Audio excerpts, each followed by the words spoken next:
to serve as your co-chair together with His Highness Prince Faisal bin Farhan Al Saud, Minister for Foreign Affairs of Saudi Arabia.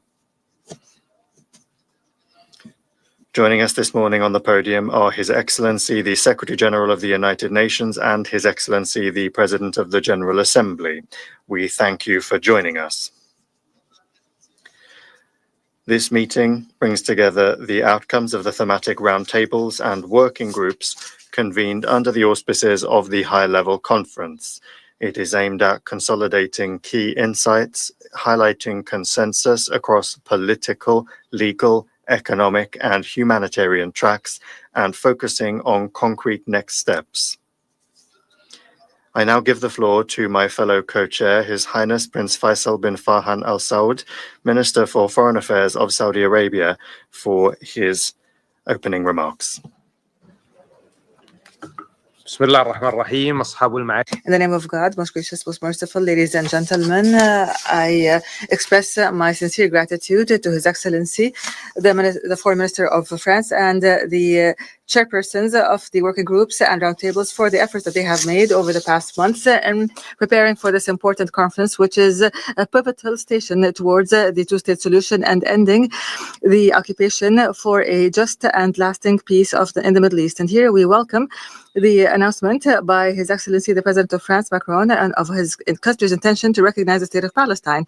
This is a historic stage that reflects growing international consensus on the right of the Palestinian people to establish their independent state, and this aims to settle the international atmosphere towards the two-state solution. Kingdom of Saudi Arabia believes that achieving peace and prosperity for all peoples in the region starts by upholding justice for the Palestinian people and allowing them to exercise their legitimate rights, at the forefront of which is establishing their independent state on the 4 June 1967 borders with East Jerusalem as its capital. This is not simply a political position. Rather, this is a deeply entrenched belief that an independent Palestinian state is the true key to peace in the region. The Kingdom of Saudi Arabia, since the beginning of the catastrophic humanitarian crisis in Gaza and the dangerous escalation in the West Bank, we have given immediate and continuous support, either through humanitarian and relief aid or through supporting the all international organizations working, especially UNRWA and the World Food Programme and the Palestinian Authority. We stress that this humanitarian catastrophe that is a result of Israeli war and grave humanitarian violations must stop immediately so that we could end the suffering of the Palestinian people and hold accountable those who are responsible for it and put an end to a policy of impunity in a manner that's in line with the principles of international humanitarian law. Ladies and gentlemen, the Kingdom of Saudi Arabia affirms the need to combine international efforts through this conference and through the words of the International Alliance to implement the two-state solution, to uphold the rights of the Palestinian people and support them in building their capacities and their state institutions, and within our commitment towards supporting the peaceful settlement. The Kingdom of Saudi Arabia supports what the Palestinian President Mahmoud Abbas said in conducting institutional reform so that the Palestinian Authority would be able to meet the aspirations of the Palestinian people. And we welcome the measures taken by the Palestinian government here, Prime Minister, and we welcome the participation of the Palestinian Prime Minister here. We support the efforts in development, youth empowerment, and supporting the Palestinian economy. The Kingdom of Saudi Arabia, in cooperation with the Republic of France, has guaranteed has helped in the World Bank transferring a sum of money to the Palestinian efforts, and we're working on signing a memorandum of understanding with the Palestinian Authority on technological transformation and human resources improvement, as well as supporting the Palestinian business sector. Here we give due importance to a digital transformation and improving education in Palestine through technology transfer and improving the capacities of government employees, allowing data and technology to Palestinian youth to learn this technology is a step towards the future. And the Arab Peace Initiative, ladies and gentlemen, that was adopted in Beirut is the basis for any just and comprehensive peace. And here we confirm the need to support the international alliance to for the two-state solution, to follow up on the outcomes of this conference, and to consolidate international efforts to implement clear steps that are chronologically clear to put an end to the occupation and embody the Palestinian state in a manner that would achieve stability and security to all the region and enhance cooperation between the different countries in a manner that would bolster international peace and security. In closing, I call on all states attending here to join the outcome document, which is a joint road plan towards the implementation of the two-state solution, and to combat any means to undermine it and to enhance peace possibilities that still exist if the will is there for them. Thank you.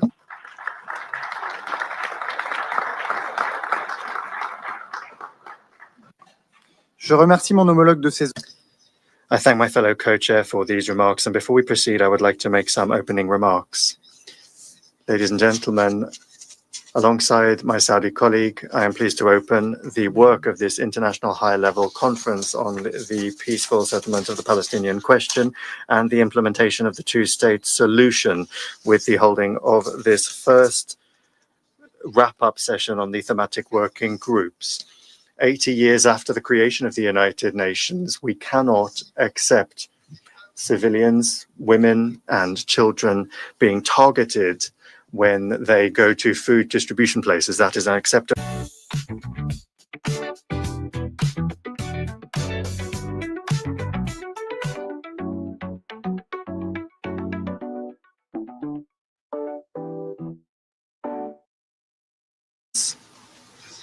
And this will be my second point, must be a turning point and a transformational juncture for the implementation of the two-state solution. We must work on the ways and means to go from the end of the war in Gaza to the end of the Israeli-Palestinian conflict at a time when this war is jeopardizing the stability and security of the entire region. To achieve this, only a political two-state solution will help respond to the legitimate aspirations of Israelis and Palestinians to live in peace and security. There is no alternative. Faced with the growing number of fait accompli on the ground and the unprecedented acceleration of the Israeli settlement building policy in the West Bank, the prospect for a viable Palestinian state must be preserved through the implementation of concrete measures. That is the meaning of the work of the 8 working groups constituted in the framework of this conference. Those groups are the driving force of our diplomatic initiative. Their work, which will be covered over the course of this morning, aims to identify concrete contributions that can be made to make the two-state solution a reality in all of the political, security, economic, and humanitarian dimensions of the Israeli-Palestinian conflict. The 17 co-chairs of the working groups have carried out in-depth work, the result of a lengthy consultation process consulting UN member states. They have mobilized, together with international organizations, NGOs, civil society, and thank you all.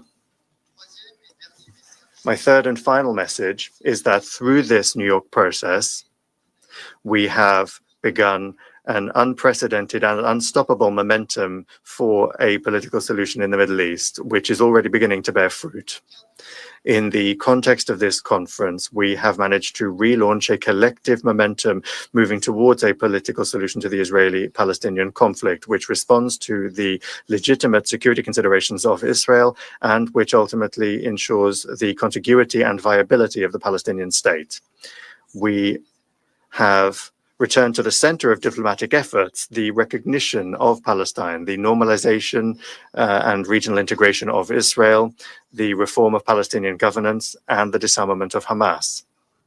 It is in the context of this process that Mahmoud Abbas, in a letter last month, passed on to the President of the French Republic and the Crown Prince of Saudi Arabia, took historic commitments, clearly condemning the terrorist attacks of the 7th of October, announcing the holding of elections in a year's time, committing to reforms to lead to the de-radicalization of Palestinian society, and affirming that this state of Palestine would be demilitarized. Another step forward in this New York process is that France, on the 13th of June in Paris, hosted an unprecedented meeting of Palestinian civil society and Israeli civil society. They held a dialogue on how to emerge from this permanent state of war through a political, just, and lasting solution to the Israeli-Palestinian conflict.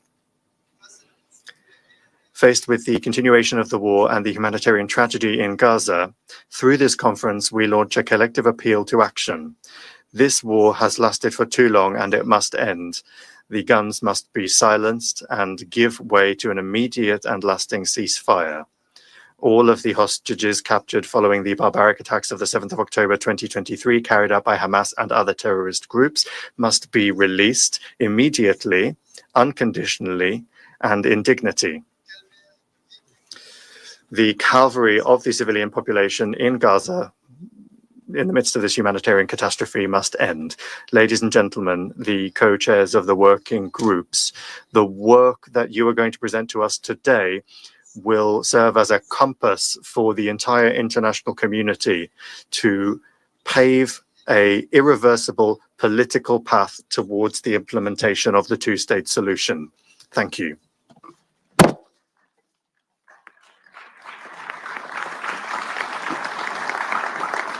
J'invite à présent son Excellence. I now invite His Excellency, Mr. Antonio Guterres, Secretary General of the United Nations, to make a statement. Excellencies, ladies and gentlemen, I thank the government of France and the Kingdom of Saudi Arabia for organizing this international conference on the implementation of the two-state solution. We are here today with our eyes wide open, fully aware of the challenges before us. We know that the Israeli-Palestinian conflict has endured for generations, defying hopes, defying diplomacy, defying countless resolutions, and defying international law. We know that the conflict continues to take lives, destroy futures, and destabilize the region and our world. But we also know its persistence is not inevitable.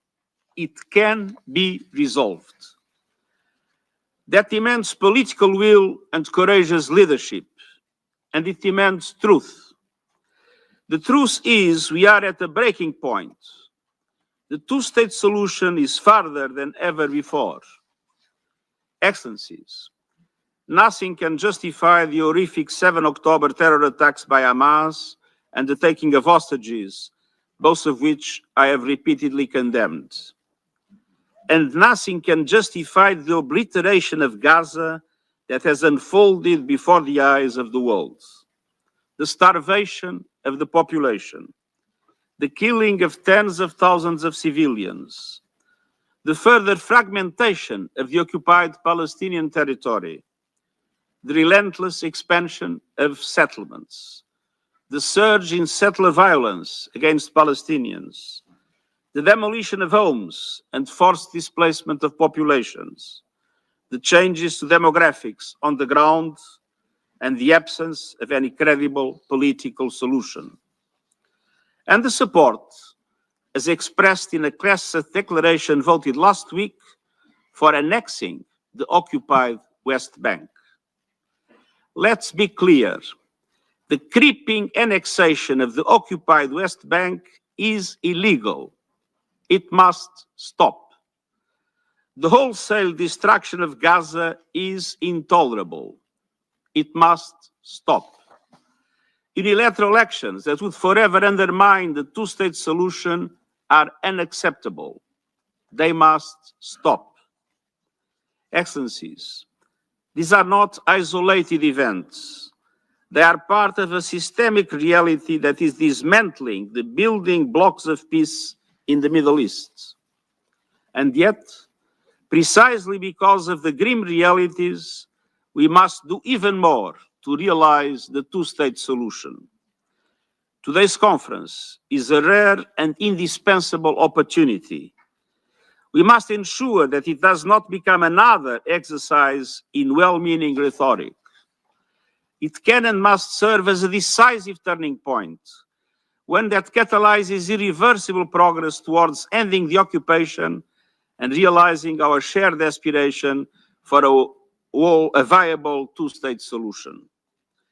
The two-state solution remains the only framework rooted in international law, endorsed by the Assembly and supported by the international community.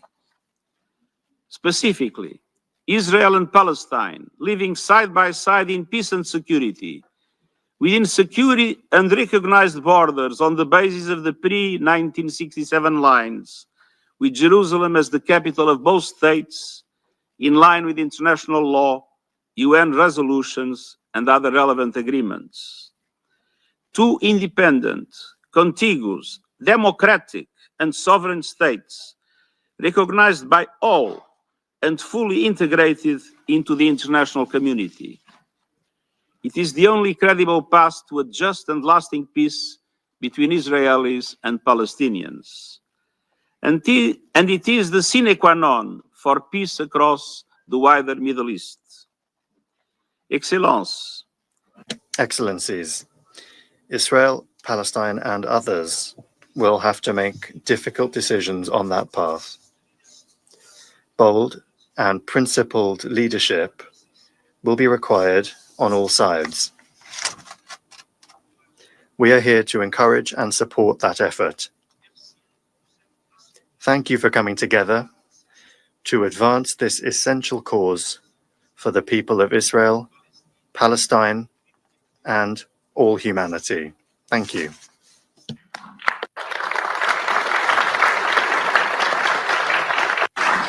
Je remercie le secrétaire. I thank the Secretary General for his statement. I now invite His Excellency Mr. Mohammad Mustafa, Prime Minister of the State of Palestine, to deliver a statement. Excellencies, distinguished delegations, I'm honored to be among you all today, and I wish to express the State of Palestine's deep gratitude for the Kingdom of Saudi Arabia and France for their leadership and for undertaking the responsibility entrusted to them by the General Assembly in co-chairing this historical international conference. I also express our deep appreciation to the co-chairs of the working groups for their dedication, also the President of the General Assembly and all states and organizations for their contributions. I'd like to thank the United Nations, represented by the President of the General Assembly and the Secretary General, and through them, all of the United Nations, for their relentless efforts to deliver on their sacred mandate, including the United Nations personnel on the ground who does so at the peril of their lives. Excellencies, this conference holds a promise, a pledge to the Palestinian people that the historical injustice that befell them must come to an end. What's happening in Gaza is its latest and most brutal manifestation, and we are all more than ever compelled to act. This conference is a message to the Palestinian people that the world supports us in the realization of our rights to life, liberty, dignity in our land, and of our right to our sovereign state. This conference is also a message to the Israeli people that there is a path to peace and regional integration. It will be achieved through our independence, not our destruction, through the realization of our rights, not their continued denial, that Palestinians are not condemned to perpetual occupation and exile, and Palestinians and Israelis are not doomed to be at eternal war, that there is another way, a better way, that leads to shared peace, shared security, and shared prosperity in our region. Not for one at the expense of the other, but for all. We hope they hear this message and grasp this historical opportunity. For very long, the idea was to leave the matter to the parties, relying solely on their goodwill. The result was entrenched occupation, an ever-worsening situation, and more violence and loss of innocent lives. The reality is that while the parties have their obligations and responsibilities, the rest of the world has also obligations and responsibilities in ensuring we achieve self-determination and just and lasting peace. Therefore, we welcome the approach taken by this conference to identify what's required from all actors and to promote concrete and decisive actions with clear mechanisms and time-bound commitments.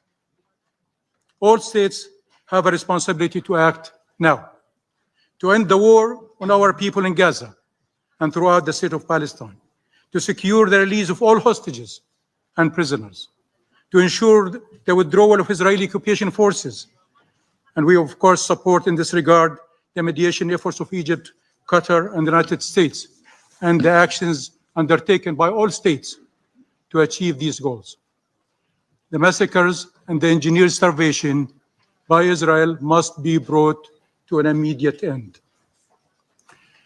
We all must act to reunify Gaza and the West Bank, including East Jerusalem, with no occupation, no siege, no settlements, no forcible displacement, and no annexation, and to rebuild Gaza with and for our people, end the occupation, achieve Palestinian independence, and implement the two-state solution with Palestine and Israel living side by side in peace and security towards achieving regional peace, security, and prosperity. This requires support to the Palestinian government in assuming its sole governance and security responsibilities with regional and international support in the Gaza Strip and throughout Palestine. Hamas must end its rule of Gaza and hand over its weapons to the Palestinian Authority. And we stand ready to invite regional and international forces to be deployed in full coordination with the state of Palestine as a part of a stabilization and protection mission. With a Security Council mandate to provide protection to our people and ensure the ceasefire is observed by all parties, and to guarantee the security of all sides in support of the role of our government and our security forces, and not as an alternative to them. The ceasefire should be extended to all Palestine and should be accompanied with the cessation of all illegal measures. I call on all of you to take every action you can take to advance these goals, ending the war on our people, ending the occupation, achieving shared peace, security, and prosperity. I ask you to do that without delay or hesitation. Too much is at stake. We have demonstrated an ironclad commitment to peace in the face of brutal violence. With your help, we can demonstrate there is a peaceful path to liberation. In this regard, I salute the historic and courageous decision of France and President Macron to recognize the state of Palestine in September, and call on all those that have yet to do so to recognize the state of Palestine without delay. Indeed, the path to peace starts with recognizing the state of Palestine and preserving it from destruction, and by empowering the forces of peace in Palestine, Israel, and the region, and the world in their efforts to implement the two-state solution and achieve just and lasting peace, a peace that saves and serves Palestinians, Israelis, and the region. There's no viable alternative to the peaceful settlement of the question of Palestine based on the relevant United Nations resolutions and the two-state solution on the 1967 lines. And there is no two-state solution without an independent Palestinian state with East Jerusalem as its capital. Every state represented here can do what they can, but they must act now to promote compliance and deter violations, to promote commitment, not indifference, to advance accountability, not impunity, to achieve just and lasting peace, not fuel perpetual occupation and conflict. The Palestinian government is determined to continue the implementation of substantive reforms in impossible circumstances. First and foremost, to be able to do better to serve our people, and also to better cooperate with our regional and international partners. We do not shy away from our obligations, and we are ready and willing to assure all our responsibilities in Gaza and the rest of the Palestine. We ask that you help put an end to the Israeli policies who, at the political, financial, and military levels, constitute an existential threat to our people, our state and its institutions, and to peace. The idea that peace and security can be achieved by the destruction or subjugation of our people is a deadly illusion. The only way forward is shared peace and security. Our people are not going to disappear, but they are losing lives and loved ones every single day. Commitments has to be given to secure their future. Communities are under attack by occupation forces and settlers to try to uproot them every single day. The Palestinian people have suffered for long and cannot be demanded to simply endure. Their agony must be brought to an end. Our people have an inalienable right to live in freedom and dignity in their ancestors' land. The region is ready to move forward now, but not at the expense of Palestine and the Palestinian people. The rights of all peoples must be respected. The sovereignty of all states must be ensured. Palestine and its people can no longer be the exception. Thank you.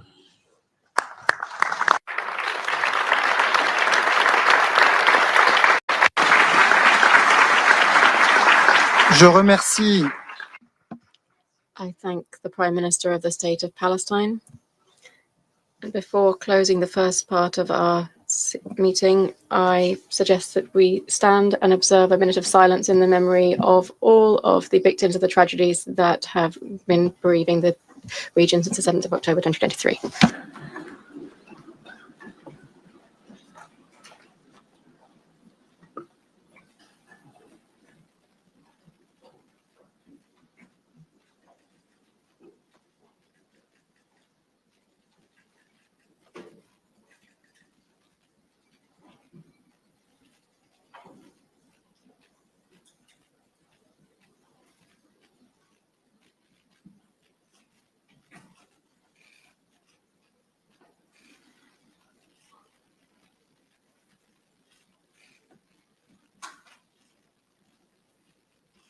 Je vous remercie. Thank you.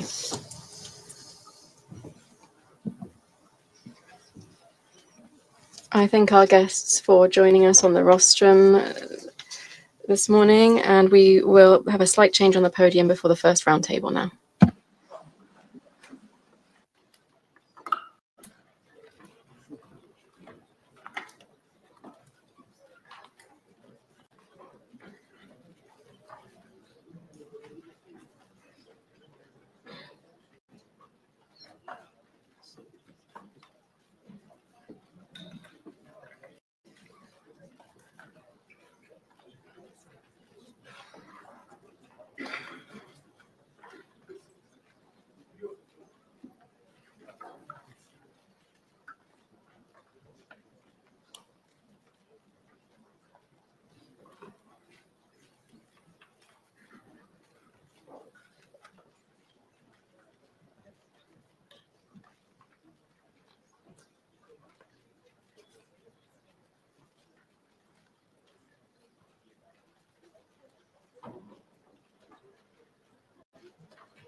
أصحاب المعالي والسعادة حضرات المندوبين الموقرين أعلن انعقاد المائدة المستدامة.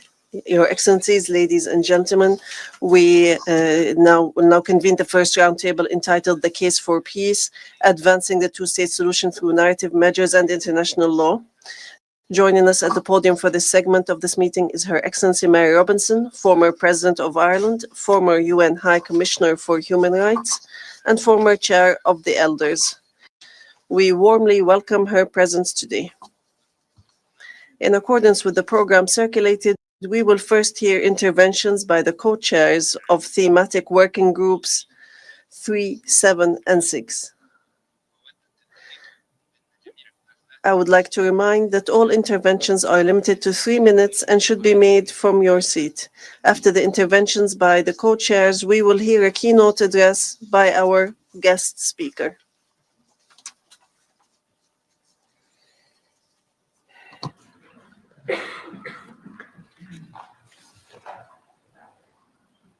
أدعو الآن ممثلة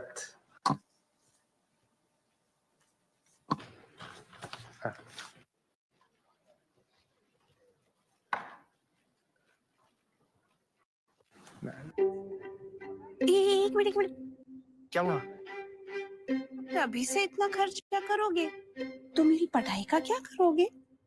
उन्हें पहले ही life insurance का child plan सोच रखा है इसके लिए। बढ़िया है। सपनों को रखो सुरक्षित चाइल्ड प्लान के साथ। सबसे पहले life insurance. شكرا سمو الأمير.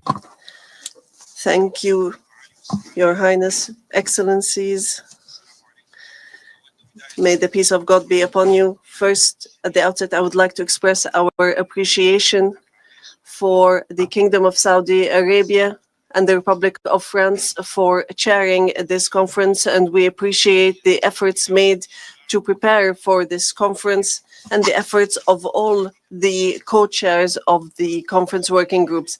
Since the announcement of this conference, we have sought to support and actively play a role in this conference, and we chaired with Mexico and Canada the working group related to the case for peace. And this is an important topic for Qatar, where we have worked on justice, inclusivity, and peace, and establishing peace through dialogue and peaceful coexistence, and supporting development and education and the role of youth. The active participation of Working Group 3 in the conference came through the co-chairs, Qatar, Mexico, and Canada, making efforts over the last weeks to engage in a consultative process with stakeholders from member states and international organizations and non-governmental organizations, by first developing a concept note on the narratives of peace and proposed questions to guide the discussion. We received written contributions from stakeholders in addition to oral contributions through the meetings that were held by the working group at the UN HQ last month. Based on this, we presented to the co-chairs of the conference a summary of what the specific proposals and projects that we agreed to. I would like to highlight a number of elements that were included in the deliberations of Working Group 3. First, it is clear that there is a consensus that peace narratives should be within a framework that is related to international law, human rights, and international resolutions, and that lasting peace can be established through a two-state solution, which includes the establishment of an independent Palestinian state on the borders of 1967 with East Jerusalem as its capital. Second, it was emphasized that there is a need to deal with the root causes of the conflict, in addition to recognizing the humanitarian suffering. It was also emphasized that the occupation cannot ensure security. One of the fundamental topics addressed by the working group is the need to build trust through mutual respect, coexistence, and humanitarian issues by focusing on these topics. Fourth, it was emphasized that measures should be taken against hate speech and incitement to violence. This needs to be dealt with. Fifth, some of the topics that were included was the importance of protecting independent media and journalists and the need to combat disinformation. Sixth, the role of education was highlighted as essential for promoting peace. Seventh, it was noted that there is a need to engage active actors, specifically women and youth, and to have platforms and programs for dialogue between both parties. Eight, it was also included that we must benefit from previous successful experiences to promote peace. The essential role of civil society was also highlighted.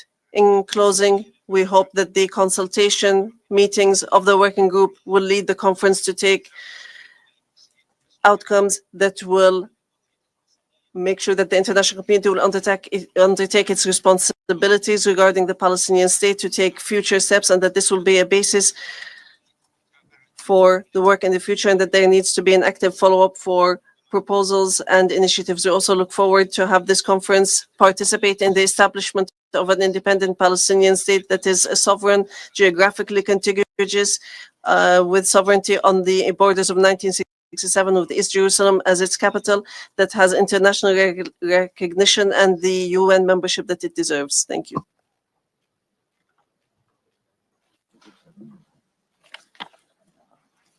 شكرا والآن نعطي الكلمة. Thank you. We now give the statement to the Minister for Canada.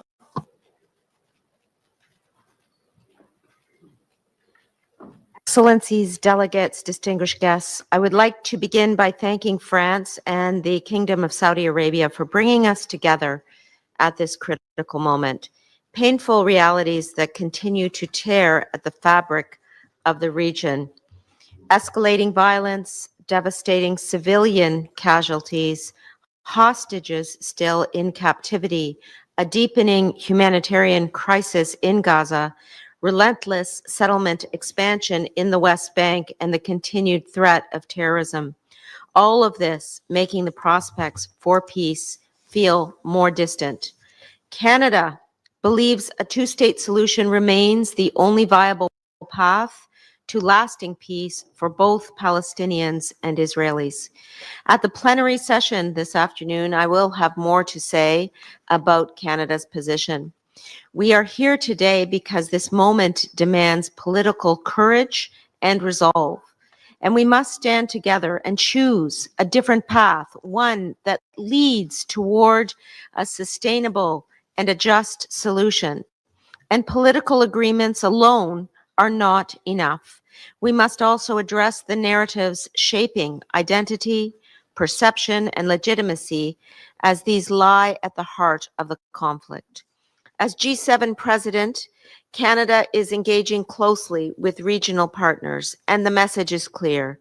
The region must be defined by peace, by stability, and by dignity for all. Guided by this understanding, Canada, alongside Qatar and Mexico, is co-leading this Narrative for Peace working group, aimed at building an inclusive framework grounded in dignity and coexistence. Peace is not only about borders and agreements, it is also about shared stories and understanding that humanize all sides and foster trust. Canada is committed to initiatives that amplify voices of peace, promote understanding, and reject division. We support local mediation and peace-building efforts, empower youth and women leaders, and champion press freedom and inclusive dialogue. I would like to briefly mention two other working groups at this conference in which Canada is contributing also: the security sector and humanitarian action and reconstruction groups. En tant que principal contributeur, as the main contributor to the Office for the Coordinator for Security since 2005, Canada advocates coordinated regional support, unified Palestinian governance, and cooperation in security with Israel.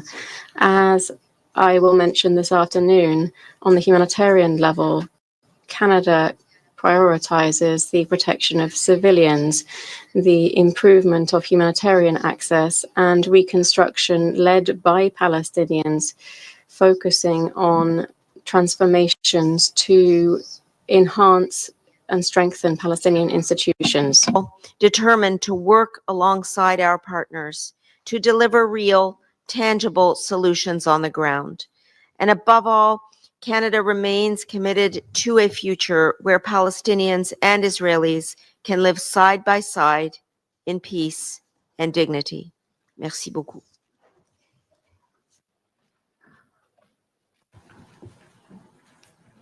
أشكر معالي وزيرة خارجية كندا وأعطي الكلمة. I thank the Foreign Minister of Canada, and I give the floor now to the Permanent Representative of Mexico.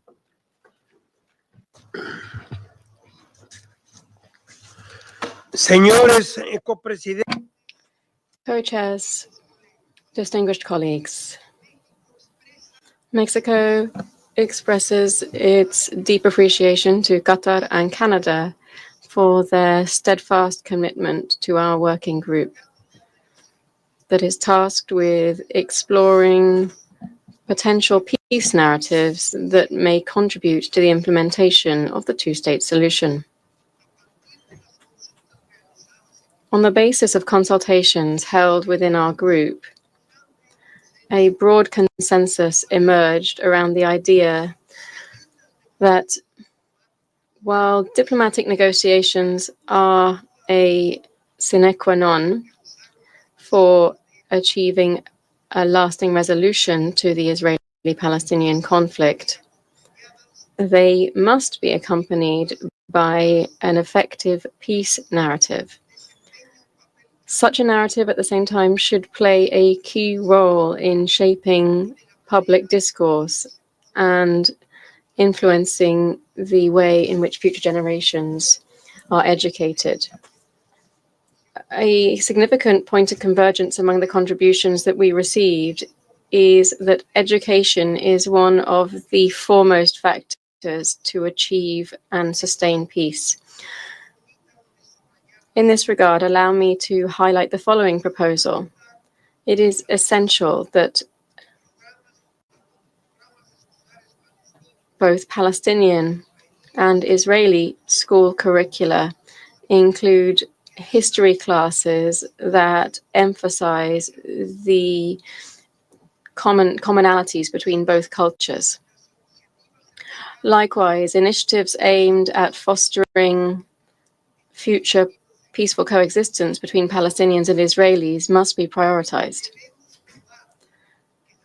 We must prove that coexistence is possible.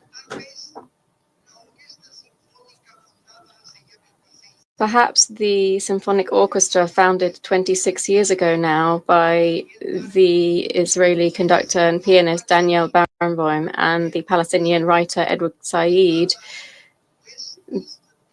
known as the West Eastern Divan Orchestra, is perhaps the best example of how both cultures can even produce high-quality art as a result of joint collaboration. Let's therefore begin our work this morning with the staunch belief that two states represent the only viable solution at this stage of what represents one of the great tragedies of history, and one which we bear the generational responsibility to resolve. Thank you very much.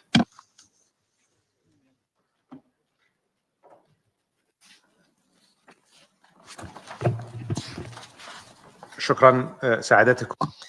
Thank you, Your Excellency. I now invite the Foreign Minister of Brazil, رئيس المشارك لمجموعة العمل السابعة, the co-chair of Working Group 7, to deliver his remarks.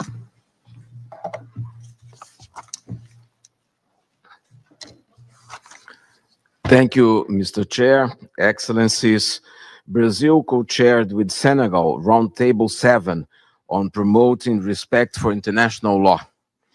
The ordeal Palestinians face stands as a test to our collective commitment to international law, humanitarian law, and human rights. When confronted with credible allegations of genocide, invoking international law is not enough. We must enforce it with resolve. Last year, the International Court of Justice laid out clear guidelines on how states must fulfill their obligations regarding the unlawful occupation of Palestine. They include not recognizing the unlawful situation created by Israel's presence in the occupied Palestinian territory, including East Jerusalem, differentiating in all dealings with Israel between its territory and the occupied Palestinian territory, refraining from any action that may aid or contribute to maintaining occupation, and ensuring respect for the Palestinian people's right to self-determination and the Fourth Geneva Convention. Guided by the court's opinion, Working Group 7 formulated 3 questions to inform member states' action. First, what actions can states adopt to promote and ensure compliance with international law? Second, what accountability mechanisms can be activated to address relevant and lawful actions, policies, and practices, and to ensure reparation? Third, what preventive measures can be taken against illegal unilateral actions undermining the viability of the two-state solution? We received over 50 submissions from multiple stakeholders. These inputs generated 96 concrete proposals grouped in 5 areas: diplomatic and political, arms trade, economic, accountability and reparation, and monitoring. The following stood out: recognizing the State of Palestine and supporting its admission as a full UN member, upholding the legal distinction between Israel and the occupied Palestinian territory, opposing annexation and settlement expansion, ensuring protection for humanitarian workers, including UNRWA staff, supporting civil society and human rights defenders, imposing targeted sanctions against violent settlers and lawful countermeasures to grave violations. Excellencies, these are lawful actions that states can take now. The credibility of the international legal order depends on its non-selective application.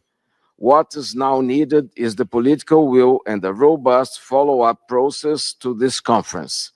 Let us turn law into action and action into justice and peace. I thank you. شكرا معاليكم. نعطي. Thank you. I now invite the Foreign Minister of Senegal, the co-chair of Working Group 7, to deliver her remarks. Excellencies, ladies and gentlemen, it is with an acute sense of responsibility that I stand alongside my counterpart from Brazil to present the results of Working Group 7. Without further ado, I will touch on the proposals that we received in the 4 other areas of action. In arms trade, contributors recommended strengthening the due diligence process, monitoring the final use and export controls. Some called for bilateral military embargoes in line with the Arms Trade Treaty. In terms of economic measures, proposals included restrictions on the conference. Excellencies, ladies and gentlemen, the restitution exercise is never easy, particularly in such a short time. Therefore, we would like to thank all of the parties that contributed to this process, which was inclusive and exhaustive in nature. The proposals that we received reflect a broadly shared understanding that of the erosion of international law in the occupied Palestinian territory, and the fact that this is a legal failure, but also a moral and political one. It also reaffirmed a principles-based position, which is that of the primacy of law over might. This proposal is the only path towards lasting peace through a 2-state solution anchored in international law, respecting the rights of the people of Palestine to self-determination and guaranteeing the right of both Palestinian and Israeli people. Thank you. أشكر معالي وزيرة خارجية السنغال.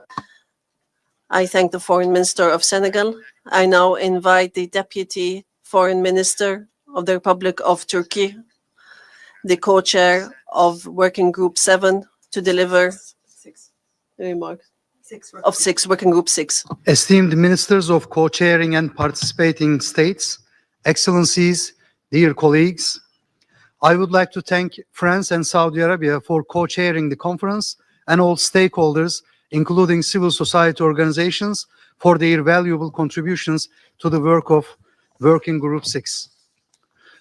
I would like to thank our Irish colleagues for their excellent cooperation and the hard work they put into our efforts to co-chair our working group. I wish also to take this opportunity to welcome the announcement of France to recognize the State of Palestine. We sincerely hope that many others will follow suit soon. Before sharing with you the priorities and recommendations that came out of the submissions in our working group, allow me to share with you some general observations regarding our deliberations. Firstly, we have seen the strong desire among the stakeholders to contribute to ending the decades-long suffering of the Palestinian people. Contributions received highlighted the areas where concrete action is needed to realize this vision. There were submissions rightfully proposing programs to help build capacity in the Palestinian Authority. Yet, empowering the State of Palestine calls for addressing the urgent question of how to end the Israeli occupation. Therefore, the root cause is still there. During our deliberations, it was a recurring view that the continued occupation is the main obstacle on the way to Palestinian statehood, while the annexation of Palestinian territory is proportionally strong and effective. Some stakeholders made submissions proposing the establishment of mechanisms to enforce international law and international humanitarian law. We also observed that the addition to the dire humanitarian situation in Gaza, illegal settlements, confiscation of land, house demolitions by Israel in the West Bank, including East Jerusalem, also call for urgent action. Some stakeholders emphasized that measures, including sanctions, should be imposed against settlers in the occupied Palestinian territory. Israel may also be subjected to coercive measures as it is the enabler of the illegal settlements. The acts of Israel to displace, dislocate, and expel Palestinian people from their homeland should be prevented without any delay. We cannot envisage the state of Palestine without the Palestinian nation. The core priorities that came out of the submissions can be listed as follows. First, implementation of the two-state solution. Second, recognition of the State of Palestine and the admission of the State of Palestine as a full member in the UN. Third, humanitarian and reconstruction efforts in Gaza. Fourth, institutional development.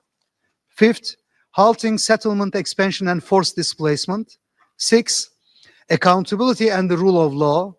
7, civil society engagement. 8, security guarantees for both people. The submissions send a clear message.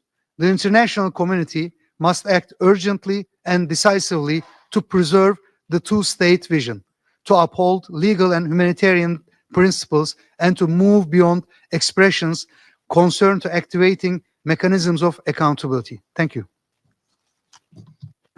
I thank the representative of Turkey, and I now invite Her Excellency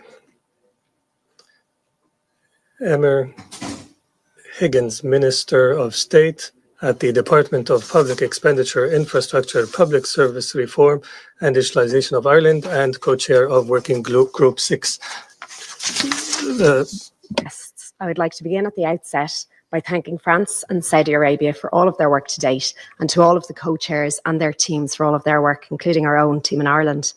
I'd also like to thank Minister Yilmaz and express my appreciation to Turkey for their excellent cooperation. I'm delighted that former President of Ireland, Mary Robinson, is here with us today, and I thank her for her decades of dedication to the protection of human rights. This conference, delegates, is an opportunity. It's an opportunity to bring a renewed sense of urgency and to demonstrate a spirit of shared responsibility for seeking a political situation to this absolutely devastating conflict. The humanitarian situation in Gaza has reached new depths of despair and new depths of misery. Mass starvation is now spreading right across the population, and that is an affront to our collective humanity. We need to see an immediate ceasefire, we need to see an immediate release of hostages, and we need to see massive humanitarian aid into Gaza at scale. As co-chairs of Working Group 6, Ireland and Turkey engaged broadly with member states and stakeholders. Our working group was on the preservation of the two-state solution. We deeply appreciate the significant number of concrete and of action-orientated submissions, and there was strong agreement around the respect for international law, including international humanitarian law, and clear support for accountability mechanisms, including the International Criminal Court. Submissions reference the advisory opinion of the International Court of Justice and its clear finding that the Israeli occupation of the occupied Palestinian territory is unlawful. Member states and stakeholders affirmed the two-state solution as the only pathway to a just and a lasting peace, and that is in accordance with international law and UN resolutions. The importance of recognition of the State of Palestine and its admission as a full UN member state was a recurring theme, and I commend France and President Macron for leadership on this. We also recall the importance of recognition of Israel by states who have not yet to do so, and of integration of Israel and Palestine in the region. Contributions stress there should be no forced displacement of Palestinians from Gaza, and there was strong consensus on the need to address illegal settlements in West Bank, including East Jerusalem, and strong condemnation of any attempts at annexation. There must be accountability for violent settlers and for those who support and for those who facilitate them. There must also be accountability for Hamas, who have brought only suffering to Israelis and Palestinians. A key issue is support for the Palestinian Authority, governing a unified Palestine state, support for the PA's reform agenda, and sustainable financing, including the release of revenues by Israel. We acknowledge the Arab and OIC reconstruction plan as the basis for work on the rebuilding of Gaza and the necessary arrangements for governance, for security, and for economic development. Submissions stressed that the essential and life-saving role and the mandate of UNRWA must be protected. As a country with experience of overcoming conflict, Ireland recognises the important role of both civil society and in particular of women in laying the groundwork for peace.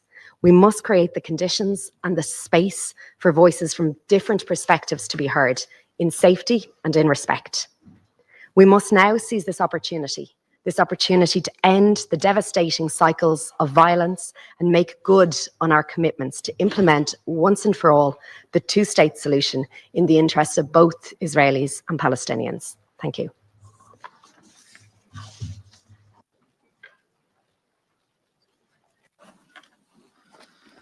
I thank the representative of Ireland.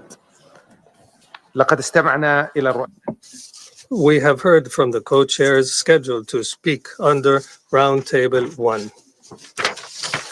It is now my honor to invite our guest speaker, Her Excellency Mary Robinson, former President of Ireland, former UN High Commissioner for Human Rights, and former Chair of the Elders, to deliver the keynote address on law, legitimacy, and the long arc of peace.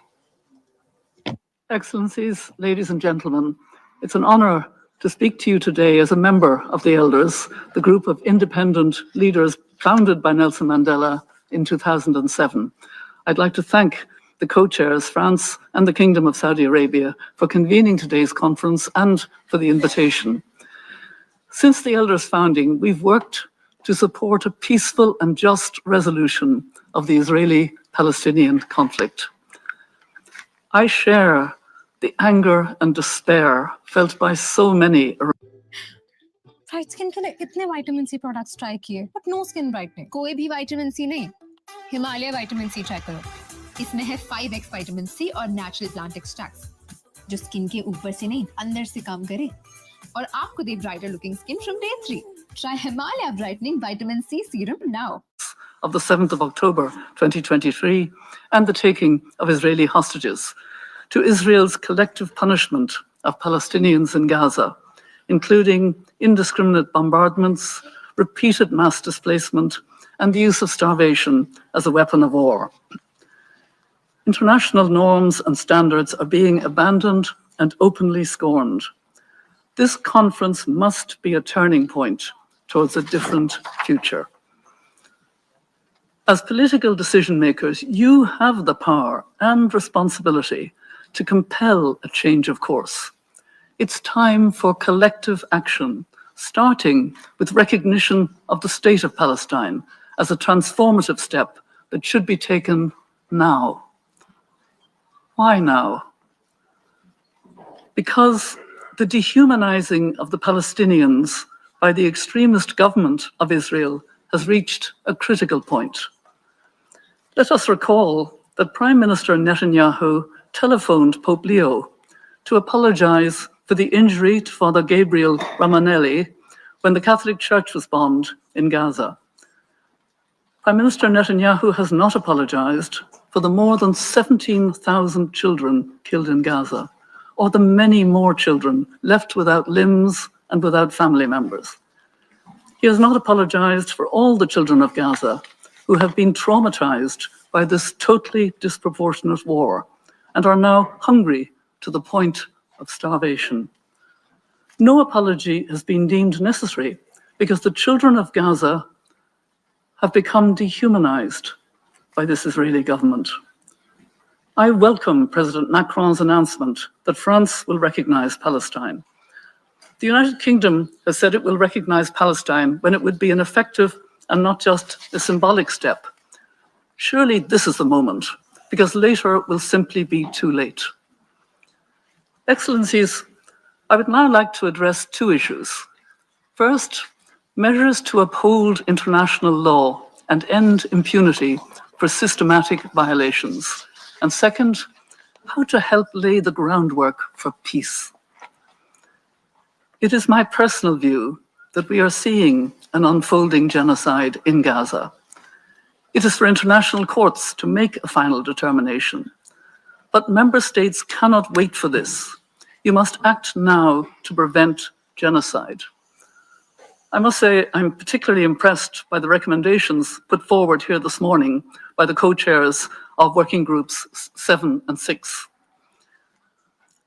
In its advisory opinion, the International Court of Justice has found that Israel's policies and actions in the West Bank constitute annexation and breach of its international obligations on racial segregation and apartheid. For those of us who believe in international law and the United Nations Charter, the stark truth is that the government of Israel has not been held accountable for its violations in Gaza and across the occupied Palestinian territory.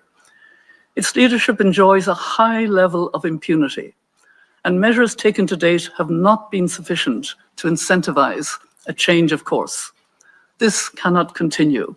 We have a shared duty to uphold the international rule of law and guard against the erosion of basic norms that guide conduct in wartime. There are practical steps that member states should take now to end impunity and give effect to the International Court of Justice's advisory opinion, halting arms transfers, expanding targeted sanctions, and moving to suspend trade cooperation. There must be an immediate halt to arms transfers and any military, security, or other form of cooperation which assists in maintaining Israel's unlawful presence and actions in the occupied Palestinian territory. The International Court of Justice advisory opinion clarified that Israel's security concerns do not justify its illegal presence in the West Bank and Gaza, or the annexation of territory. Self-defense cannot be invoked as justification for supplying arms when the use of force is unlawful or there is an overwhelming evidence of atrocity crimes.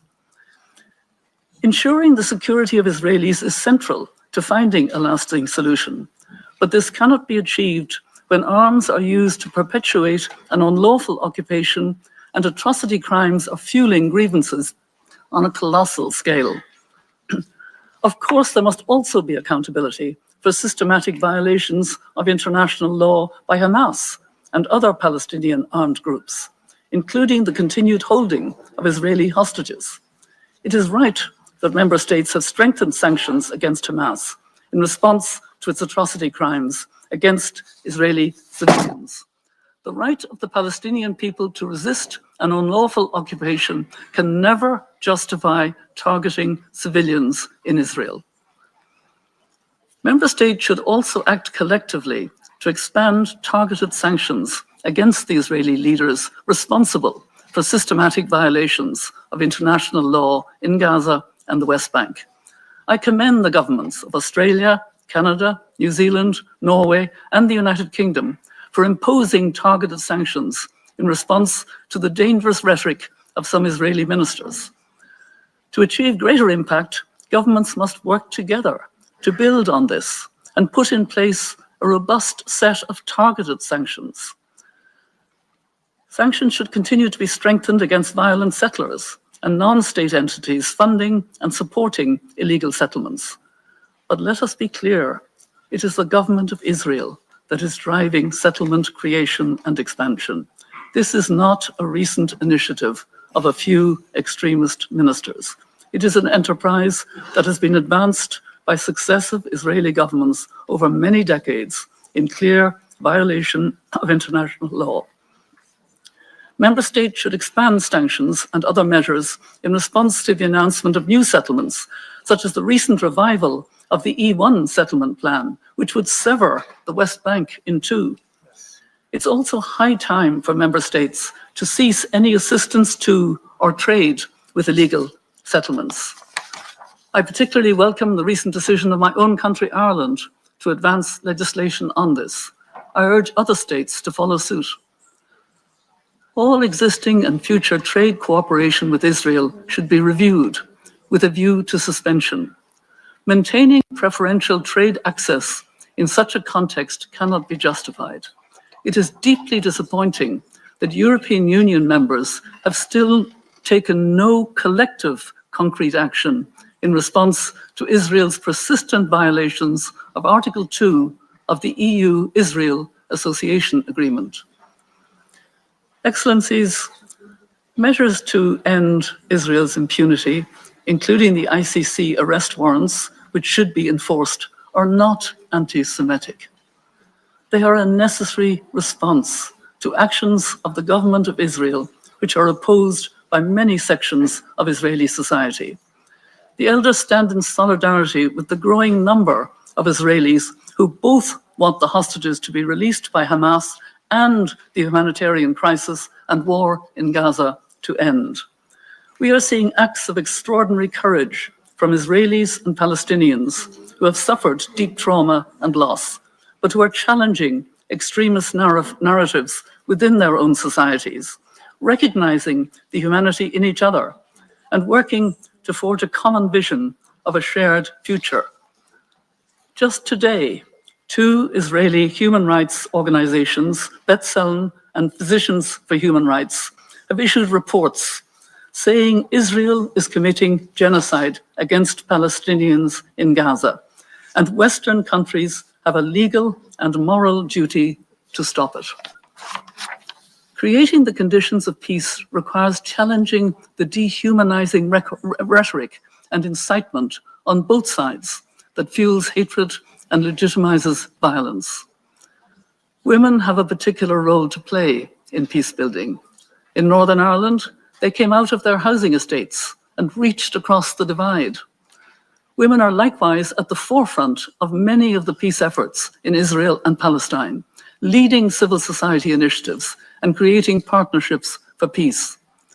At the political level, the Arab OIC plan for Gaza's reconstruction and recovery offers a pathway that can pave the way for a fully sovereign, unified Palestinian state, with an end to occupation and all forms of violence against civilians as part of a sustainable two-state solution. Articulating this path in a way that engages both Israelis and Palestinians on the viability of an alternative, secure, and hopeful future is essential. The arc of peace is indeed long in this region, but with collective action to apply international law, it bends towards justice. Thank you.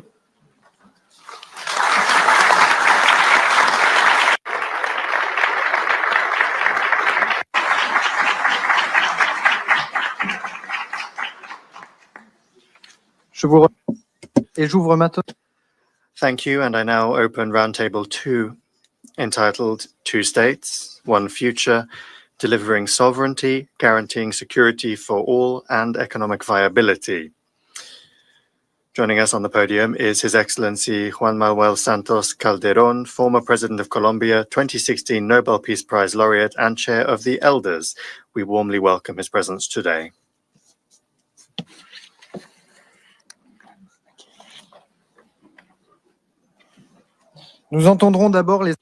We will first hear interventions by the co-chairs of thematic working groups 1, 4, and 2. Immediately thereafter, we will hear an address from our guest speaker. I now invite the representative of Jordan, His Excellency Ayman Safadi, Deputy Prime Minister and Minister for Foreign Affairs and Expatriates of the Hashemite Kingdom of Jordan, to take the floor. Thank you so much, Excellencies, dear friends. Allow me to start by thanking our co-chairs.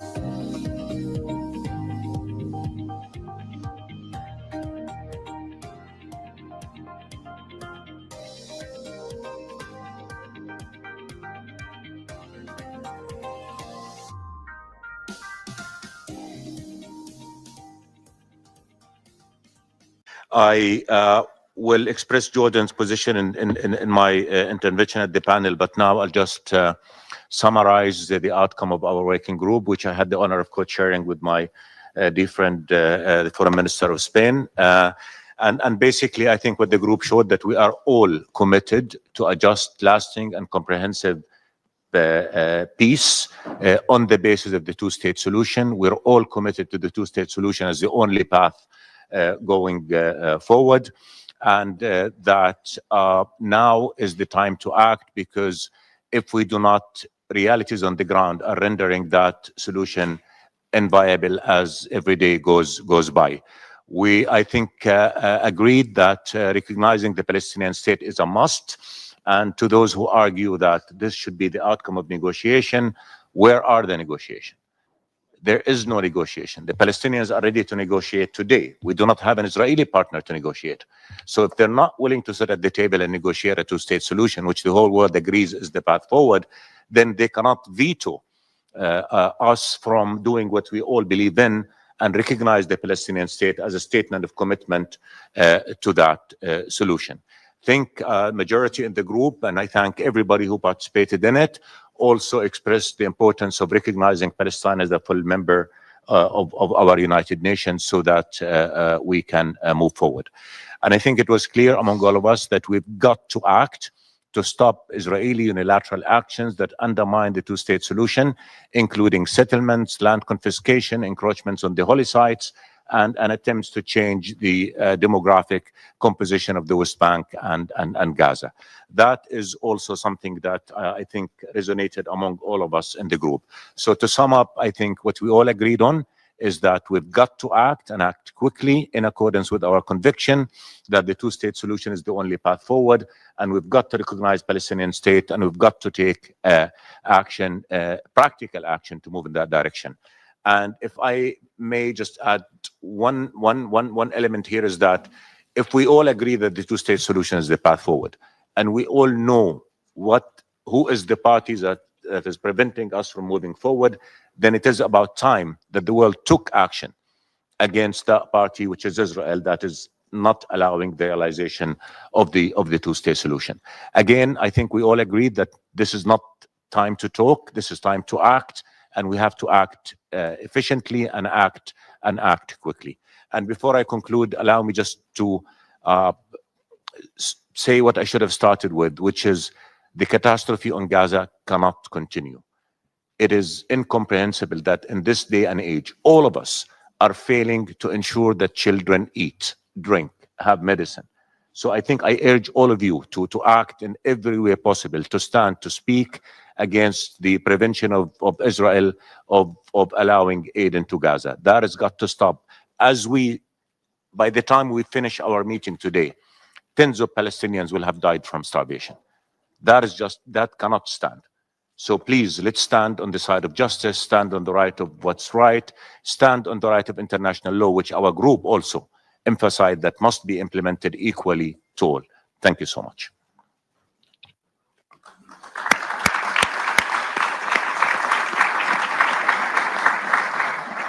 Je remercie son... I thank His Excellency Ayman Safadi, and I now invite the representative of Spain, His Excellency José Manuel Álvarez Bueno, Minister for Foreign Affairs, European Union and Cooperation of Spain, co-chair of Working Group 1, to take the floor. Thank you very much. I commend Prince Faisal and Jean-Noël Varro for the work they are doing. And of course, my good friend Ayman Safadi that has co-chaired this group. I will continue in Spanish. Hoy seguimos. Today, we continue to make progress on what is the only possible path towards peace in the region, and so that we don't have a repetition of this cycle of violence that we are currently witnessing, which is the worst one in the longest-standing conflict that the United Nations has on its agenda. And I'd like to recall that the first peace mission in the history of this organization was in Palestine, and we're still here in a situation that is more serious than ever. Right now, we have tens of thousands of people dead, more than 100,000 people wounded, and we have to work for the implementation of the two-state solution, which is the only way to work for lasting peace in the Middle East. The working group that I co-chaired with Minister Safadi made it clear that we cannot go back to the status quo before the 7th of October. We need to flesh out the two-state solution. That is the only possible path and the objective of this conference. At the same time, there is broad agreement that we must make progress on establishing the statehood of Palestine, beginning with recognition of the state of Palestine, as 149 UN member states have already done, and also to work for its admission as a fully fledged member of this organization. It is also essential that the full normalization of relations of everyone with Israel and its full integration into the region be reaffirmed. The conclusions of the group also recall that the Palestinian Authority is the only legitimate actor to ensure the future governance of the Gaza Strip. The Palestinian Authority is our partner for peace, and we have to lay the groundwork for a realistic, viable Palestinian state with Gaza and the West Bank under a single national Palestinian Authority with territorial contiguity connected through a land corridor with access to the sea and a port in Gaza and with its capital in East Jerusalem. And in the face of the unbearable humanitarian catastrophe generated by Israel's military offensive, which has been going on for 20 months now, we clearly demand the mass unhindered entry of humanitarian assistance, its distribution in accordance with humanitarian principles and via key humanitarian actors, first and foremost the United Nations and its agencies, and in particular UNRWA. And lastly, we recognize the need to comply with international law and international humanitarian law, with resolutions of the United Nations Security Council, with the advisory opinion of the International Court of Justice of the 19th of July 2024, and we cannot accept unilateral decisions that obstruct the viability of this two-state solution. We cannot accept settler violence. We cannot accept forced displacement, successive waves of forced displacement. And if there is a violation of the legal framework that we ourselves have voted for, and which is binding upon all of us and also on Israel, then the relevant responsibility should be pursued. Thank you very much.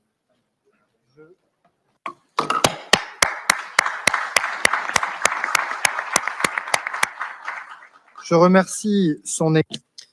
I thank His Excellency José Manuel Álvarez, and I now invite the representative of Norway, His Excellency Espen Barth Eide, Minister for Foreign Affairs of Norway and co-chair of Working Group 4, to take the floor.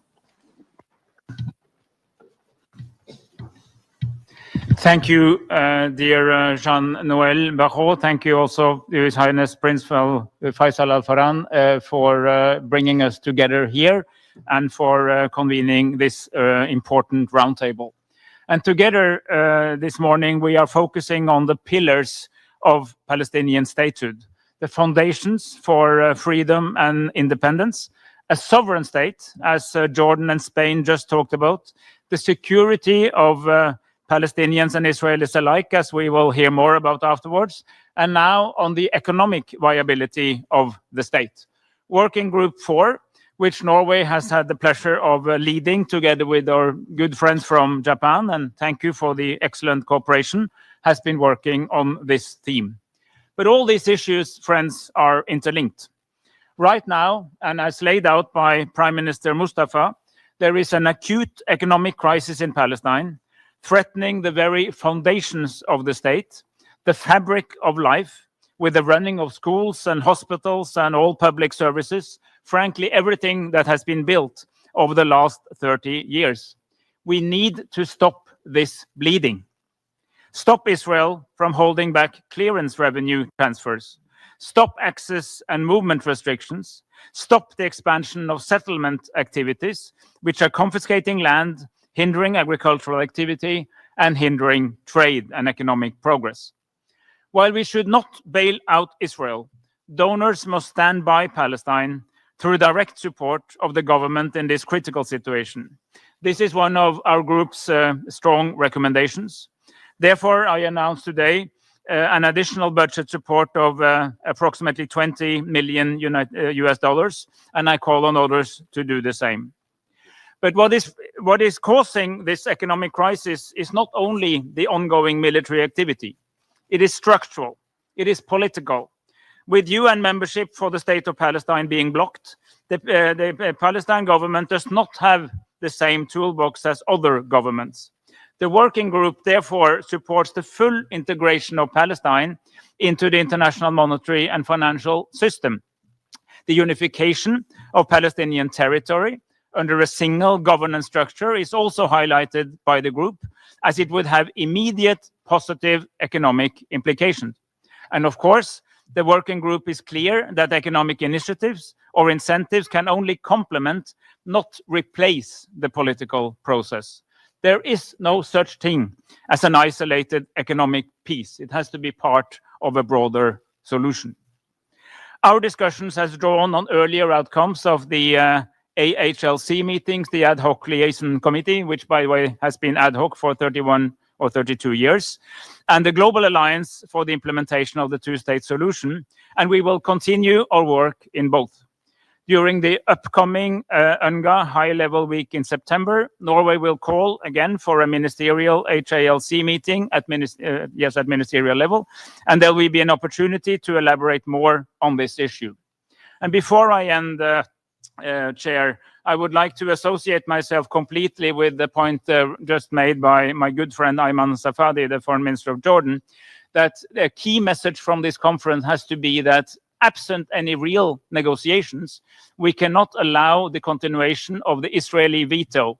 It's like a reverse walkover. If you don't turn up to the match, if you don't turn up to the negotiation, nothing happens. That cannot continue. Israel, of course, is a sovereign nation with right of full responsibility of its recognized territory, but it cannot have a veto over the lands that it illegally occupies. Here, the international community, the world, has a voice, and we must stand together to use that voice to make a clear statement with both all the political implications and all the practical detail that that entails. And thank you for the attention.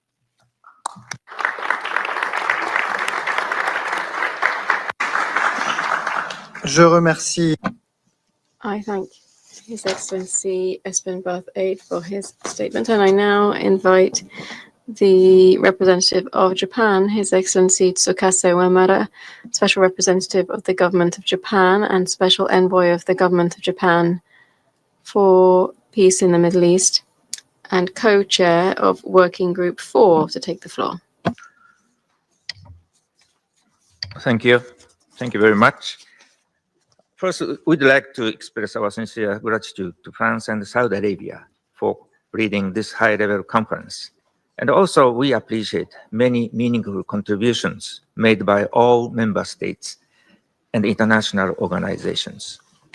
As for our working group, I don't have much to add what His Excellency, the Norway Minister Eide-san, just described. I may touch upon only a few points. Our working group recognizes the importance of reforms led by the Palestinian Authority, and as well as how to strengthen the economic viability, macroeconomics, and fiscal foundations. In doing so, the World Bank and the international financial groups will play an indispensable role in achieving fiscal stability in Palestine. Based on this, we have identified 4 key areas for concrete action in the outcome document and have proposed some recommendations for each. For details, the document will be available I understand, in the afternoon. Dear colleagues, realizing peace in the Middle East is not only essential for regional stability, but also a matter of international peace and security. Even now, the people of Gaza are facing a severe crisis of hunger and malnutrition. It is essential that the ceasefire be restored as soon as possible. Through this high-level conference, it is vital to affirm the need for a two-state solution and to place this issue back at the forefront of the political agenda.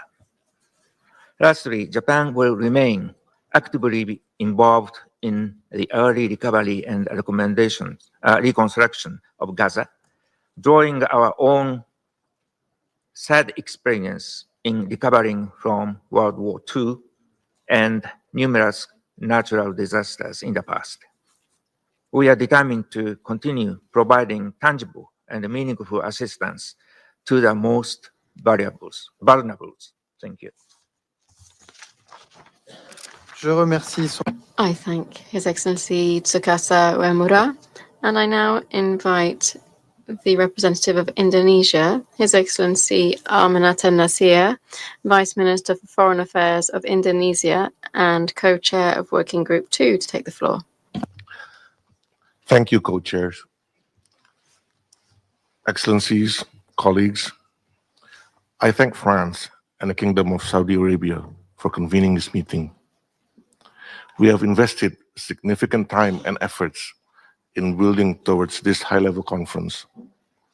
We therefore must ensure the momentum in realizing the two-state solution is maintained after the conference, including not to veto the full membership of the State of Palestine to the UN, as stated by a number of colleagues earlier. Co-chairs, Excellencies, Indonesia is honored to co-chair with Italy Working Group 2 on security. Our inclusive and transparent approach in Working Group 2 is anchored in two central objectives. First, to identify security guarantees for Israelis and Palestinians in full respect of the sovereignty of all states. And second, to identify the scope and the task of a stabilization or protection mission deployed under the aegis of the United Nations at the request of the Palestinian Authority and backed by the UN Security Council. We have received 30 submissions from member states, international organizations, and stakeholders. Based on these inputs, Indonesia and Italy have identified 4 main topics. First, establishing credible and equal security guarantees for both parties through cessation of violence and recognition of equal rights to safety is important. This includes actions to support immediate and permanent ceasefire, a critical element for any actions to ensure the security of both peoples. Another important action that have been proposed by member states are actions to create and support a Palestinian-owned transitional authority in Gaza, in line with the Arab Group OIC reconstruction plan. Member States also propose the importance of an inclusive regional security architecture modeled after the OSCE in Europe and ASEAN in Southeast Asia to create a mechanism to nurture trust, peace in the region. Second, we need to empower the Palestinian Authority to independently manage security and fully assume responsibility in both Gaza and the West Bank, with the view of promoting reunification of all Palestinian Authority under a single, legitimate, and democratic national government. Under this element, we have gathered commitment to take action to launch a UN-led international coordination framework for initiatives aimed at developing efficient security and policing structure towards a sovereign Palestinian state. Member States also called for actions to devise a structured framework to transfer international security responsibility to the Palestinian Authority security forces. This includes actions to support the Palestinian Authority to maintain a base level security on the ground and to ensure the safe passage of humanitarian aid. Lastly, there has been a strong consensus in restating opposition to forced displacement or changes to Gaza demographic and territorial status, as well as the rest of the OPT, including East Jerusalem. These actions are aimed to ensure a physical and normative space for the two-state solution to materialize. The two other elements will be presented by my fellow co-chairs from Italy. Before I conclude, however, I would like to take this opportunity to congratulate France for its leadership and courageous decision to recognize the State of Palestine. At a time when persuasion fails to persuade parties to stop actions that are clearly in violation of various international law, only concrete action within one's own power and international law is needed to show the right path. Indonesia urges other countries and leaders that have not to take this momentum towards our goal in two-state solution by following the example of France. I thank you.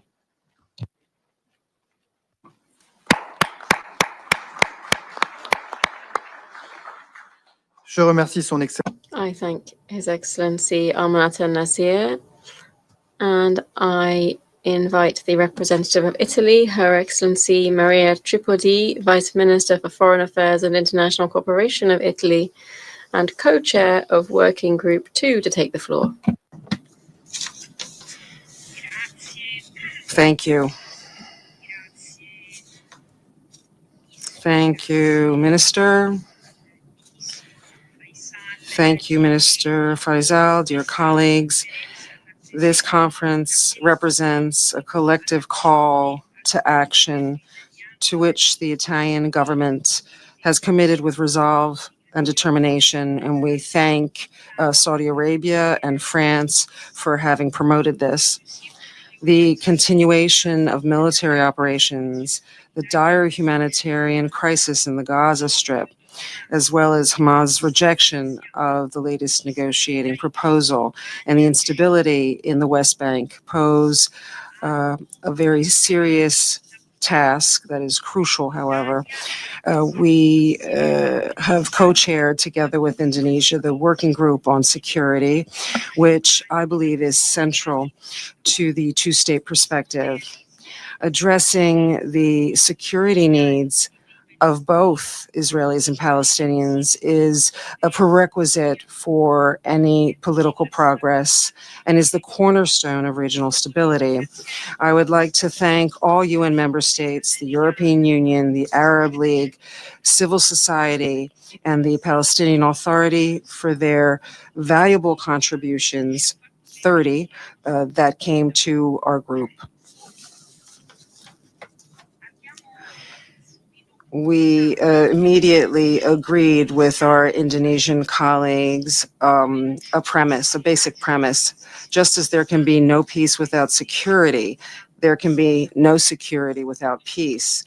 That's why the third focus of our work is on confidence building between Israelis and Palestinians, recognizing that a solid security architecture must be grounded in policy, in agreements and negotiations, and not solely on military arrangements. It's an ambitious project, but not undoable, as shown by the effective deployment of the EU's U-bomb Rafah mission during the ceasefire. Ensuring the feasibility of the concrete actions outlined earlier by Deputy Minister Nasir requires the engagement from regional actors in the international community, tasked with defining the purpose and mandate of a stabilization and protection mission of the UN. The group's fourth and final topic concerned international protection mechanisms and the role of the UN. The consent of both parties, the invitation of the Palestinian Authority, and a Security Council resolution are essential conditions for any stabilization mission in Gaza and for any monitoring effort in the West Bank. The work carried out with Indonesia and other member states has followed a phase strategy with short, medium, and long-term goals, allowing flexibility in our work and always keeping in mind potential developments on the ground. We are ready to work with Indonesia and others to implement the identified actions. Our immediate priorities are a ceasefire and humanitarian access. Strengthening the institutions and security capabilities of the Palestinian Authority is yet another short-term goal. Italy firmly believes that the two-state solution represents the meeting point between Israel's security needs and the legitimate aspirations of the Palestinian people. Only from a Gaza Strip free of Hamas and reunited with the West Bank under a reformed and empowered Palestinian Authority can we see a genuine reconstruction process in line with what was proposed by the Arab Islamic peace plan. Reconstruction means not just physical infrastructure, buildings, schools, hospitals, but most importantly, rebuilding trust between Israelis and Palestinians. I would like to therefore conclude by stressing the importance of aligning international support with the work of the civil societies of Israel and Palestine, the only true guarantee of a lasting and stable peace in the long term. Thank you.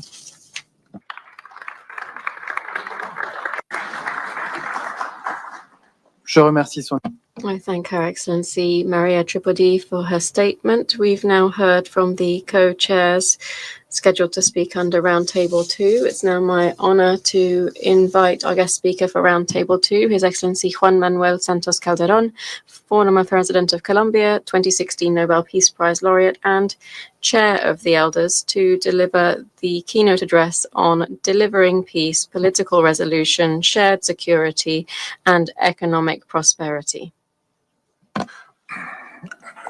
Excellencies, ladies and gentlemen, it is an honor to address this conference today in my capacity as Chair of the Elders, and would like to thank the conference co-chairs for the opportunity to speak to this distinguished audience. Recognition of the State of Palestine can be a transformative step towards peace at a time when the region is consumed by terrible war. I encourage the remaining UN member states who have not already done so to take this step now. I commend President Macron for announcing that France will recognize Palestine. I urge the United Kingdom, a country for which I have a special gratitude for its support of the Colombian peace agreement and as penholder in the Security Council, to join France in leading the way. I took this decision in 2018 as President of Colombia. I did so not to favor one side over the other, but to help create a level playing field, convinced then, as I am now, that it is for the best in the long run, also for the Jewish people, for whom I have always expressed admiration and respect. Unfortunately, I cannot say the same for the current Israeli government. As I said at the time, just like the Palestinian people have a right to build an independent state, the people of Israel have a right to live in peace next to their neighbors. Now, it is more important than ever to achieve this, following the horrific Hamas terror attacks against Israeli civilians on 7th of October 2023, and the current government of Israel's atrocity crimes against Palestinians in Gaza that we're all witnessing today. In words and deeds, Prime Minister Netanyahu's government openly expresses its intent to prevent a Palestinian state ever coming into existence. It is pursuing a greater Israel through the destruction of Gaza, an illegal settlement expansion, and annexation of the occupied West Bank and East Jerusalem. At this crucial moment,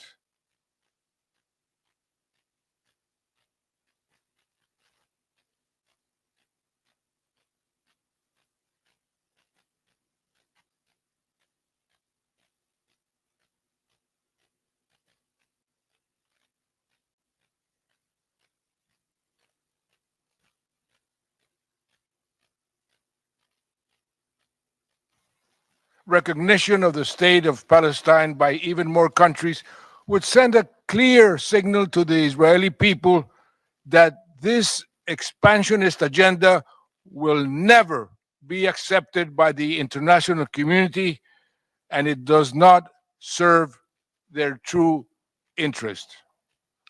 I urge member states to stand with the many, many Israelis who reject this dangerous path and who understand that their own security depends on the security and self-determination of Palestinians.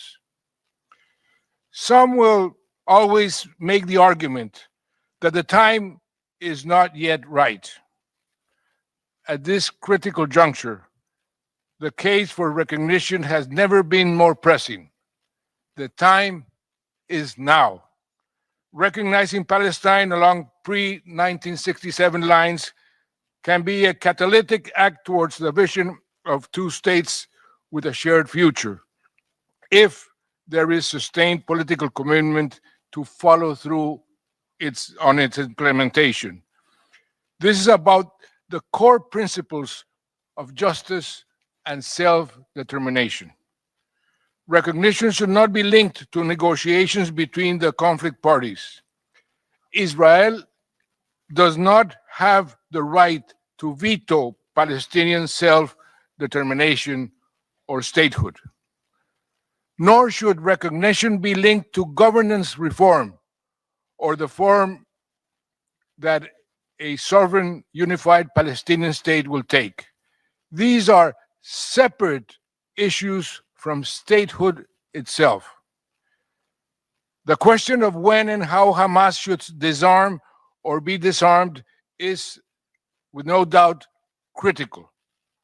I know from my own experience of ending a more than 50-year-old war in Colombia how delicate but essential such a process can be. The disarmament of Hamas will need to be addressed as part of a process towards a lasting political settlement that ends the occupation and ensures security for both people. For Hamas to have any political future, it must be willing to reconcile under the umbrella of a revitalized Palestinian Liberation Organization based on fundamental commitments, including recognition of Israel along pre-1967 lines and an end to attacks against civilians. Like any other state, the state of Palestine must have full control of its own borders, territory, and security arrangements.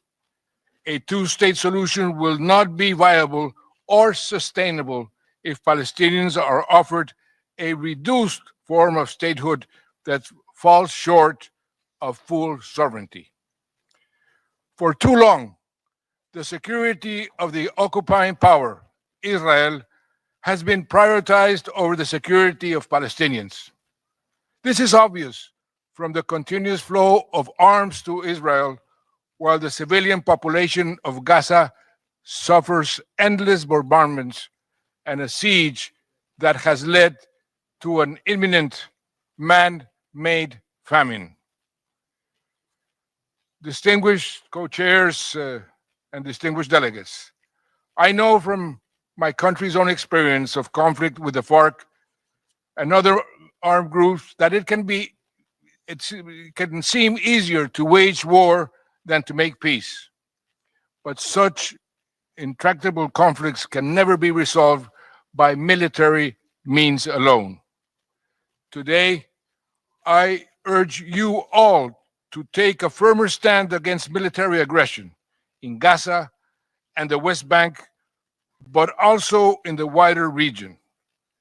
The situation remains extremely fragile following the military strikes against Iran by Israel and the USA, which deliberately derailed progress towards a political solution to the Iran nuclear threat and led to a dangerous escalation.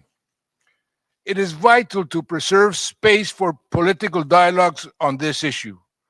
European governments should negotiate a delay to the UN sanctions snapback deadline, and Iran should restore the International Atomic Energy Agency access. Any UN Security Council resolution underpinning a new agreement must also provide guarantees to Iran against further strikes. The government of Israel's military action in Syria since the fall of Assad also undermines regional stability. This is not legitimate self-defense. The use of force to assert Israel's domination in the region risks leading to a dangerous endgame. This is relevant to our discussions today because it directly undermines prospects for a two-state solution. We need a new vision for regional peace and security, one that is based on political, not military solutions, and respect for each state's sovereignty. A comprehensive regional framework must be inclusive of Iran as well as the Arab states. It must have a lasting settlement that safeguards a fully sovereign state of Palestine alongside the state of Israel at its heart. Only a framework in which all states in the region have an equal stake can provide lasting peace. Like others, the elders want to see a regional security context in which Israel has normalized relations with its neighbors and is recognized by all countries in the world. However, normalization through the pursuit of more Abraham Accords without self-determination for Palestinians will only sow the seeds of future conflict, ultimately undermining Israel's own security. Full normalization must be conditional on Israel's ending the occupation with recognition and realization of a sovereign Palestinian state along the pre-1967 lines. To make progress towards such a vision, it is likely that a regional or international presence will be required to support a ceasefire in Gaza and the transitional governance and security arrangements that will follow. Any such regional and international presence should be based on the consent of the Palestinian Authority and endorsed by the UN. It should be established in both Gaza and the West Bank to ensure that it paves the way for a unified, sovereign Palestinian state. Recognition of the state of Palestine by member states can be transformative if it is accompanied by practical measures to make statehood a reality. This includes support for Palestinian economic sovereignty and prosperity, ending the movement and access restrictions that constrain economic development, and opening up the potential for cooperative arrangements between Israel and the future state of Palestine to address shared challenges such as public health, water resources, and the climate crisis. Excellencies, I would like to conclude by recalling Nelson Mandela's words nearly 30 years ago when I went to give him the chair of the 9th UNCTAD conference, when he told me that without peace, Colombia will never take off. His words inspired me to commit to delivering peace in my country and in the world, and still inspire me today. That is the reason I am here. This conference offers a tangible opportunity to catalyze progress towards political resolution by recognizing Palestine and developing a new vision for shared security and sustainable economic prosperity for Palestinians, Israelis, and the wider region. I urge you all to seize this moment. Thank you.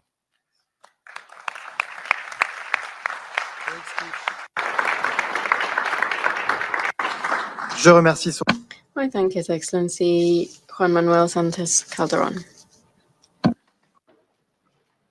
Merci. أعلن I now announce Roundtable 3, entitled From Rubble to Renewal, Rebuilding Lives, Realizing the Promise of Independence, and a Future of Shared Peace, Security, and Prosperity. Joining us on the podium is His Highness Prince Zaid Raad Al Hussein, former United Nations High Commissioner for Human Rights, and we warmly welcome his presence with us today. We'll first hear interventions by the co-chairs of thematic working groups 5 and 8, and I now give the floor to His Excellency the Foreign Minister of the Arab Republic of Egypt and the co-chair of Working Group 5. You have the floor, sir. Bismillahir Rahmanir Rahim. In the name of God, most gracious, most merciful, Your Highness, Prince Faisal bin Farhan, Minister of Foreign Affairs of the Kingdom of Saudi Arabia, Your Excellency, Minister Jean-Noël Barrot, Minister of Foreign Affairs of the French Republic, Your Highness Prince Raad, ladies and gentlemen, allow me at the outset to express my extreme gratitude for your participation in today's meeting at the beginning of the conference on the peaceful political settlement of the Palestinian question and the implementation of the two-state solution. Here I'd like to express my special thanks to the Kingdom of Saudi Arabia and to the Republic of France for co-chairing this conference and for their keenness to convene it at this very delicate and dangerous moment in our region's history. And I also like to thank all the countries that participated in the working groups. Their valuable participation and contributions will undoubtedly have a great impact in ensuring the success of our joint efforts in this conference.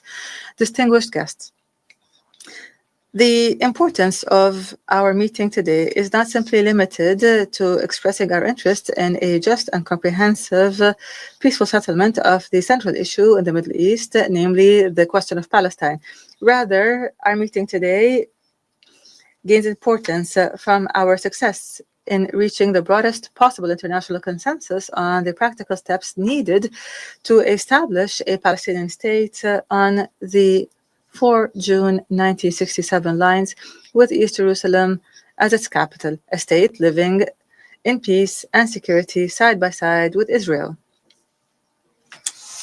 Here, Egypt, and through its participation in the co-chairmanship of the 5th Working Group alongside the United Kingdom, we took care to incorporate all the contributions received and formulate them with the utmost balance between all the different visions, while presenting our own vision with regards to the disastrous humanitarian situation in the occupied territories, be they in the West Bank or the Gaza Strip. This is a vision that we believe has won the acceptance and support of the majority of the countries participating in the Humanitarian Action Working Group as one of the main pillars of any practical action aimed at providing the objective conditions necessary for the establishment of a Palestinian state, which is based on supporting the steadfastness of the Palestinian people on their land in light of the rights guaranteed to them by international law and international humanitarian law, foremost of which is the protection and enjoyment of basic services, at the forefront of which is the right to life and the right to unfettered humanitarian aid. Therefore, Egypt has intensified its efforts to put an end to the war in Gaza and to put an end to the humanitarian catastrophe that civilians are subjected to by allowing the resumption of humanitarian aid to Gaza, where Egypt is one of the major contributors of this humanitarian aid, and we are working with our brethren in Qatar and friends in the United States to achieve this. Egypt has continued to support the efforts of UNRWA in Gaza and the occupied Palestinian territories and the rest of its areas of operation by maintaining the mandate granted to the agency by the United Nations General Assembly or its work throughout the occupied Palestinian territories. Egypt reaffirms its intention to cooperate with international partners and to organize a conference for the reconstruction of the Gaza.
Succeed in putting an end to this humanitarian disaster that has not been witnessed since World War II.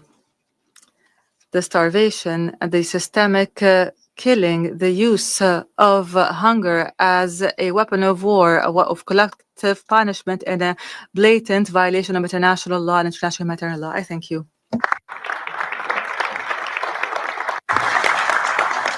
أشكر معالي وزير خارجية جمهورية.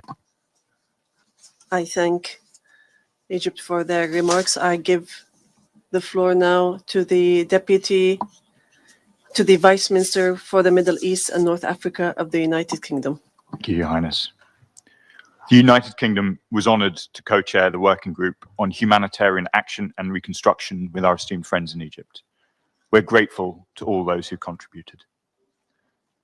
Our discussions reflected a shared sense of outrage at the scale of human suffering. The humanitarian pause in fighting is essential, but long overdue. This must be kept in place and lead to a lasting ceasefire that brings the war to an end, allows hostages to be freed, and ensures aid can get into Gaza without obstruction. The working group heard a clear message that Israel must uphold international humanitarian law, protect civilians, and stop obstructing aid. It clearly rejected the misuse of aid for military or political ends and any attempts at demographic or territorial change. The United Nations must be allowed to save lives, to reduce suffering, and preserve dignity. There was strong support amongst the group for UNRWA, which faces a $200 million shortfall. The UK is acting to alleviate suffering. The Foreign Secretary has announced an additional $54 million in humanitarian assistance, including $27 million for UNRWA. We're working with international partners to fund joint aid projects, ensuring that assistance reaches those in the most desperate need. Contributors to the group also affirm their commitment to secure a better future for Israelis and Palestinians alike. We want to see meaningful steps towards a viable, independent Palestinian state alongside a safe and secure Israel. Beyond the immediate humanitarian crisis, Gaza's recovery needs will be vast. Getting the right approach will be crucial to ensure a two-state solution remains possible. And so the UK is mobilizing support for the Arab-Islamic Reconstruction Plan, building consensus on the security and governance needed for its implementation. Many in the working group echoed our view, and that of President Abbas, that Hamas must be removed from governance, disarmed, and renounce violence. We are committed to inclusive governance in Gaza, led by Palestinians, and we will expand technical assistance to the Palestinian Authority to support recovery and reconstruction.